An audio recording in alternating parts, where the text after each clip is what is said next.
Maibigan, magandang araw po sa ating lahat. Muli pong nagbabalik. Sa araw nito ay gusto ko lamang pong ibahagi sa inyo mga kaibigan. Yun pong connector na gamit namin ngayon. Actually, lagay ko na po ito sa YouTube channel natin kung paano ito i-splice, no?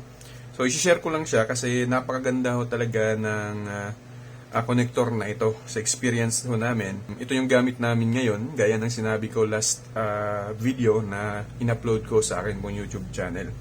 O nga pala, shoutout nga pala sa ating mga kaibigan dyan na makikita natin sa screen. Sila yung mga kaibigan natin na nagstay at sumusuporta sa atin pong YouTube channel. Maraming salamat po sa inyo, sir. At saka sana ay nasa mabuti ho kayong kalagayan. Okay, so ito mga kaibigan, yung dati, nagka-problema ho kami kasi ito talaga yung gamit namin. Itong ganitong klase na connector. So, butterfly. Ang problema lang, madali siyang maubos kasi ito talaga yung ginagamit ng karamihan. Hindi lang yun, tumaas din yung kanyang presyo. So, yun nga, naghanap ako ng mga connector na pwedeng gamitin. Siyempre, pumunta ako sa Shopee, naghanap ako doon, at binabasa ko yung mga reviews nila. So, nakita ko ito maibigan ito. Ito yung nakita ko. So, kung gusto nyong bumili yun nito, nasa description ilalagay ko yung link at nang sa ganun ay malalaman nyo po kung saan mabibili ito. So, sa connector na ito maibigan, balik tayo. Ito ay nasa presyo ngayon na umabot po sa 75-85 bawat isa. Napakamahal ho talaga. Dati, nasa presyo lang ng 35 to 40 pesos yung isa nito. So, hindi masyadong mabigat sa bulsa.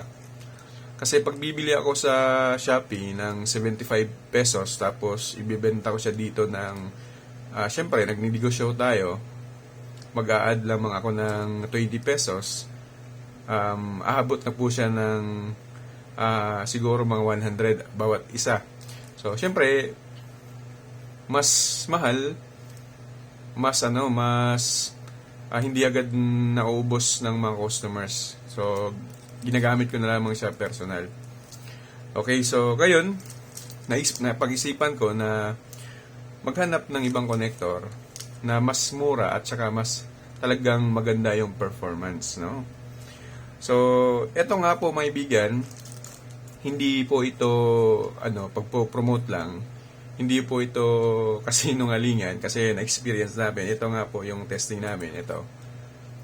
Eto, napakaganda ho talaga ng yung rating po mga kaibigan. Kasi yung mga media ko namin, siguro hindi siya,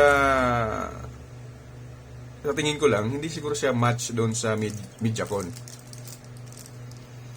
Kasi yung rating namin dati sa MediaCon is nasa negative 18, 20, ganyan po. Okay naman yung pag-splice. Wala namang problema. Pero yung ginamit namin to, talagang nakita namin yung performance nito. Napakaganda ho talaga. Kasi yung negative 14 namin na MediaCon, sa kabilang dulo ay naging negative 4 na lamang siya. Ito yung gamit namin. Totoo po yan. Ito. So, para malaman ninyo, bumili ho kayo at i-testing to at i-compare ho niya dito sa ganitong connector na mas mahal siya. Ito mga kaibigan, mabibili lang natin to na sa 25 or 30 pesos po kung hindi sila nagmahal ngayon sa Shopee. At kung ito man po ay marami nang bibili, surebull ako at sigurado ako na magmahal din po ito. Kaya habang mas mura pa siya ngayon, i-testing nyo na at bumili kayo ng marami. Lalong-lalo na sa mga kaibigan natin na meron pong mga negosyo ng internet. Recommended ko po talaga ito mga kaibigan. Nasa description po mga kaibigan. Hindi ko lamang po siya matesting ngayon kasi nasa yung mga gamit ko nasa labas. So gabi na, hindi ko na siya makuha.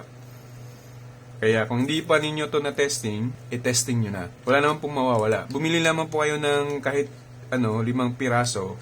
Dapat kasali po yung kanyang tawag doon, yun pong pangsukat niya. Dapat kasali yun para po ay magamit po agad ninyo. ang connector na ito. So, yan lang po ang aking pong ibabahagi sa araw na ito mga kaibigan. Magandang araw po sa inyong lahat and God bless us all.